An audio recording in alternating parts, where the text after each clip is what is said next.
நான் இப்போ சொல்றேன், எனக்கு விஜே பாரு தான் பிடிச்சிருக்கு. பிக் பாஸ் சீசன் 9ல one of the best contestant வந்து பெஸ்ட் கண்டஸ்டன்ட் விஜே பாரு தான். அது ஏங்கிறதெல்லாம் நான் இதுக்கு முன்னாடியே ஒரு போஸ்ட் கொடுத்துருக்கேன், பார்த்துக்கோங்க. பட் ஆனால் உங்கள் எல்லாருக்கும் ஒரு விஷயம் நான் வந்து சொல்கிறேன், கேட்குறேன். இப்போ அந்த ட்ரால்ஸு நெகட்டிவிட்டி அது தெரியல, அது மேபி அது அவங்களோட மைண்ட் செட், ஒவ்வொருத்தவங்களுக்கு ஒவ்வொரு டேஸ்ட் இருக்கும். பட் ஒரிஜினாலிட்டிக்குன்னு ஒரு மரியாதை இருக்குது, சரிங்களா? ஊமை மாதிரி இருந்துட்டு அது என்ன சொல்லுவாங்க, அமுக்குனா வேலை, அமுக்குனி வேலை செய்கிறவங்களுக்கு எப்போவுமே ஒரு நல்ல பேர் கிடைக்கும். அது வந்து பிக் பாஸ் ஷோ மட்டும் அதுக்கு விதிவிலக்கு கிடையாது.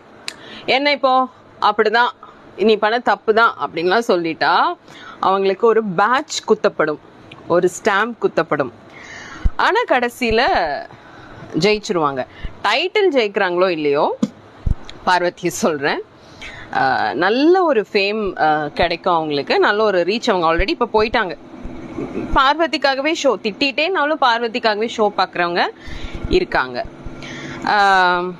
மற்றவங்க பேர் நான் சொல்ல விரும்பலை, பட் ஓகே, ஷோ பார்க்குறவங்களுக்கு வந்து புரியும் ஆக்சுவலி.